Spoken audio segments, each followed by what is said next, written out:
ఎట్టకేలకు బాహుబలి తర్వాత సలార్ సినిమాతో బ్లాక్ బస్టర్ హిట్ అందుకున్నాడు ప్రభాస్. ప్రస్తుతం ఓటీటీలో భారీ రెస్పాన్స్ సొంతం చేసుకుని దూసుకుపోతుంది సలార్.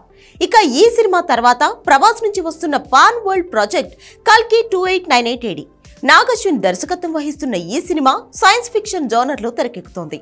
ఇప్పటికే రిలీజ్ అయిన కల్కి గ్లిమ్స్ సినిమాపై అంచనాలను పెంచేసింది.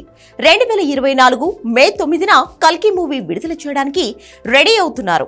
వైజయంతి మూవీస్ బ్యానర్ లో వచ్చి ట్రెండ్ సెట్టర్స్ గా నిలిచిన జగదేక వీరుడు, అతిలోక సుందరి, మహానటి సినిమాలు విడుదలైన రోజే కల్కి కూడా వస్తుండడంతో భారీ హైప్ క్రియేట్ అవుతుంది. అయితే రీసెంట్ గా ప్రభాస్ కల్కి రాజాసాబ్ షూటింగ్ కు బ్రేక్ ఇచ్చి యూరప్ కి వెళ్లాడనే వార్తలొచ్చాయి. అలాగే కల్కి వాయిదా పడే ఛాన్స్ ఉందని రూమర్స్ వచ్చాయి. కానీ ప్రభాస్ పిఆర్ టీం నుంచి ఇలాంటి వార్తల్లో ఎలాంటి నిజం లేదని తెలిసింది. లేటెస్ట్ అప్డేట్ ప్రకారం రామోజీ ఫిల్మ్ సిటీలో కల్కి కొత్త షెడ్యూల్ స్టార్ట్ అయినట్లుగా తెలుస్తోంది. కొన్ని కీలక సీన్లను షూట్ చేయనుండగా త్వరలోనే ప్రభాస్ ఈ షెడ్యూల్లో జాయిన్ కానున్నాడట.